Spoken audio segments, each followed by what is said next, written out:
trop de manipulation de chiffres dans vos différents documents.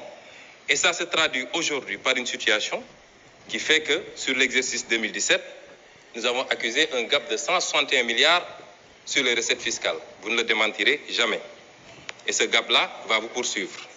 Et à la fin du premier trimestre 2018, on est déjà à un gap de 40 milliards sur les recettes fiscales. Ensuite, nous avons, et nous l'avons démontré, puisque personnellement j'ai saisi le FMI et je vous en ai fait ampliation, que sur les années passées, vous avez fait un dépassement de l'ordre de 216 milliards sur les ressources extérieures. Et c'est extrêmement gravissime. Ça veut dire que tous les chiffres que vous nous donnez, nonobstant votre rengaine habituelle sur les notations ou je ne sais quoi, tous les chiffres sont faux. Et voilà les causes de la difficulté de trésorerie, malgré les dénégations. Et ça conduit à quoi? Ça conduit à une frénésie de l'endettement, 61% sur le PIB. C'est inadmissible pour le Sénégal. Parlons des eurobonds. 100 milliards en 2009, 250 milliards en 2011, 250 milliards en 2014, 660 milliards en 2017 et 1184 milliards aujourd'hui. Et vous nous dites que vous n'avez pas de difficulté. Pourquoi cette frénésie de l'endettement? Pourquoi, dans le cadre de cette loi de finances-là, vous êtes encore dans cette dynamique de créer toujours et encore des taxes? Mais si on examine les 3 taxes que vous créez, prenons la première, la taxe spéciale du secteur des télécommunications. Elle vient remplacer une autre taxe de la même nature qui a été votée ici il n'y a même pas un an, en 2017. Qu'est-ce que vous avez changé? Puisque vous n'osez pas affronter les multinationales de télécommunications, vous leur donnez la possibilité de déclarer trimestriellement, ce qui est une violation de l'égalité des contribuables devant la loi. Parce qu'en matière de TVA, la déclaration elle est mensuelle dans tout le code général des impôts. Vous avez reculé parce que les entreprises de télécom avaient dit qu'ils ne paieront pas.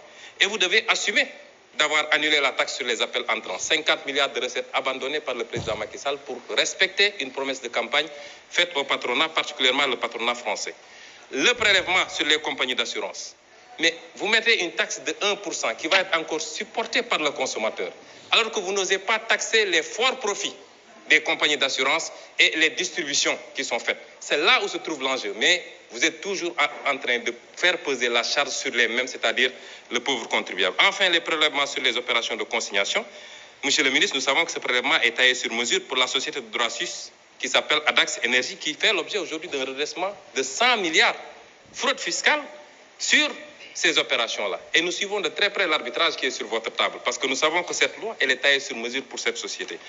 Et voilà que le président Macky Sall, sortant de son sommeil de Lyon, décore cette même société de l'ordre national du Lion. Les multinationales viennent ici, elles fraudent, elles grugent le fisc, mais on les décore après de l'ordre national du Lion. C'est très bien fait, et puis on avance. Et comme d'habitude, parce que ce qu'on ne dit pas assez, c'est que cette société est impliquée dans le scandale de la SAR avec les 8 navires qui ont été commandés sans passer par le conseil d'administration. 400 milliards, vous êtes très informés de ce dossier. Et c'est cette société qui est décorée aujourd'hui. Et cette société qui mérite qu'on lui présente, qu'on fasse une loi spéciale, que nos 20 députés vont voter.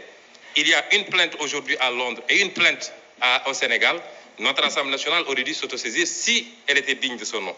Et je sais très bien que le président de notre auguste Assemblée connaît bien cette société, presque propriétaire de Oryx, dont il a été lui-même actionnaire, même s'il se défend d'avoir cédé ses actions depuis 2006. Voilà ce qui se cache derrière cette loi de finances rectificative et comment le Sénégal est géré sous Macky Sall, c'est-à-dire c'est les lobbies, c'est les amis, c'est les intérêts et c'est la famille. C'est ça la gestion du Sénégal.